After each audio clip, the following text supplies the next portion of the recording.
Hello everyone, welcome to my channel, and today I am going to be reading from an old folder of mine entitled Scary Stories. So let's get into it. The driver was new. He had only been driving this route for about a month or so, and he still was unquite used to the darkness that came with driving home after sunset in the winter. The streetlights didn't do much to pierce the gloom, but he knew the road well enough by now that he didn't need the light anyway. Besides, he told himself, pulling out his pack of cigarettes, there really wasn't much traffic this late at night. So what was the worst that could happen? He pulled over onto the shoulder to smoke, the thin veil of ice fogging up the windows. Just as he finished his cigarette and started to drive off again, a pair of headlights pierced the darkness directly at him. Startled, he looked away, fumbling for the light switch and throwing it into low beam. As he did, he caught sight of a large figure walking along the side of the road, waving its arm. Now not one to take chances, the man put his car into park and turned on his hazard lights. He watched as the figure continued to walk slowly down the road, seeming to ignore the car entirely. He waited, wondering if the man would pass his car or try to flag him down. A few minutes passed. The man finally reached his car and stood there for a moment, back to the driver. Finally, he took a step closer, and the driver rolled down his window. "Can you give me a ride?" he asked.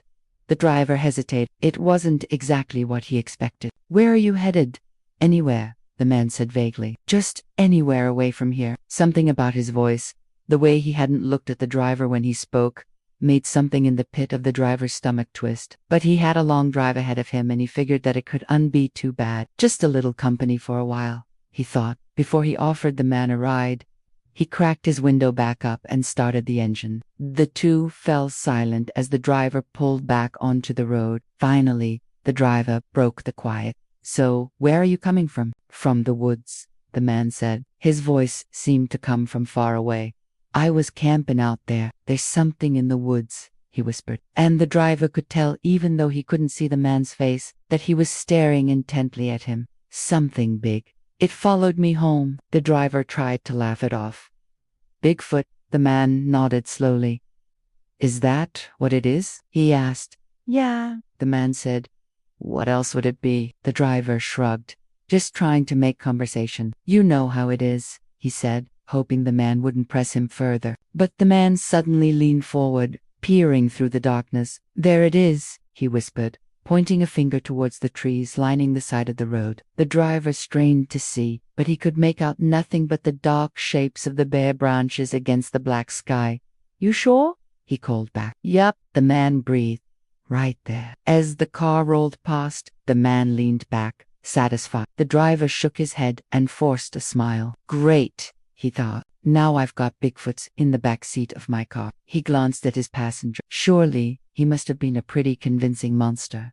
This guy actually believed in it, he thought. A minute passed and then the man leaned forward again, eyes wide. "It's gone," he said urgently. "We have to turn around. It's coming back." "Oh, relax," the driver said. "If it wanted to, it would have attacked us already." "No, it doesn't like the sound of my voice," the man said quickly. "It hates it. That's why I ran." The driver laughed. "Don't worry, Bigfoot can't stand the sound of your voice. We're safe," he said, patting the man's shoulder. The man shuddered. "Safe," he repeated, then suddenly screamed. The driver slammed on the brakes and swerved onto the shoulder. What happened?" he yelled. "It jumped out," the man cried, pointing. "In front of us." He gestured to the road ahead. It was right in front of the car. Then it just vanished. The driver looked ahead. There was nothing in the road. "See, there's nothing there," he said, trying to calm the man down. But the man was insistent. "We have to go back," he said, his voice shaking. "Please," he added, seeing the doubt on the driver's face. "It might attack you. But if it does, then you won't mind, will you?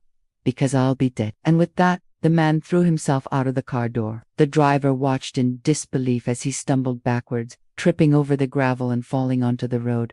Then he disappeared into the darkness. The driver sat there, stunned, for several seconds. He debated whether or not he should chase after him, but decided against it. Instead, he drove past the spot where the man had gotten out, about a mile down the road. He turned around and headed back to where he had seen the man disappear. But as he approached, he realized that he wasn't going to find anything. He stopped the car and got out, calling into the darkness. Hello, no reply. He shone his flashlight around, but there was no sign of the man anywhere. He heard a noise behind him and whirled around, expecting to see Bigfoot or some other wild animal. Instead, it was just a cop car. A uniformed officer stepped out.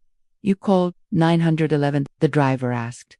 Yeah, the man replied. Some guy just got out of my car and ran into the woods. Said there was a monster after him. The officer looked at the driver as if he were crazy. Okay, he said finally. Let's just get you and your car out of here. He turned back to his cruiser. Come on, he said into the radio. I got a crazy guy who thinks there's a monster loose in these parts. Dispatch, we got a code 3. The driver stared after him. Code 3, he wondered. Was that like a monster code? When he got back into his car, he noticed a single footprint in the soft gravel where the man had been sitting. The print was massive, easily 2 feet long. It was clear that whatever had left it was heavier than the driver. Whatever it wasn't human. He hoped that whoever he picked up next was as interesting as the man who believed Bigfoot was stalking him. He got into his car and pulled out onto the road. As he drove, he idly wondered what the man would say if he ever saw this news report. Would he believe that the story was about him? Did anyone believe stories like this anyway? He wondered. As he rounded a bend, his headlights picked out a figure standing by the side of the road. Startled, he slammed on the brakes and turned the wheel, skidding off the road and into the ditch. The car rolled to a stop and the driver slumped against the steering wheel. Shaking, he forced himself to look up. Standing in front of him was the same man he had given a ride to earlier, and beside him was the massive footprint that he had seen in the gravel. The man smiled. I knew you'd come back, he said. I knew you'd come back for me. He took a step closer and the driver pressed the gas. The car lurched forward and hit the man, knocking him back. The driver wrenched the wheel, sending the car spinning back into the ditch. When he stopped, he scrambled out of the car and ran into the woods, stumbling over roots and rocks in his haste to get away. Behind him, he heard the crunch of gravel under heavy footsteps and the man's raspy laughter echoing through the trees. The driver ran blindly until he came to a clearing. In front of him stood a towering shape, easily 7 or 8 feet tall. Its eyes gleamed in the darkness, and its mouth was stretched into a wide, horrible grin. The driver screamed and fell to his knees. Then he felt a sharp pain in his chest and everything went black. The creature roared in triumph, its eyes fixed on the limp form at its feet. Slowly, it began to drag the body deeper into the forest, into the darkness, to wherever it came from. The next morning, the forest was silent. A thin layer of frost covered the ground and the first rays of sunlight pierced through the bare branches. A single footprint lay in the frost, a grim reminder of the night before. Nearby, a crumpled pack of cigarettes marked the spot where a man had sat waiting for a ride that would take him to his death. And somewhere deep in the woods, a monster stirred, feeling the warmth of a new kill. Thanks for watching. If you enjoyed this scary story, please consider supporting the channel and subscribing for more content like this. Also, feel free to check out my podcast. Thanks again for watching and have a good night.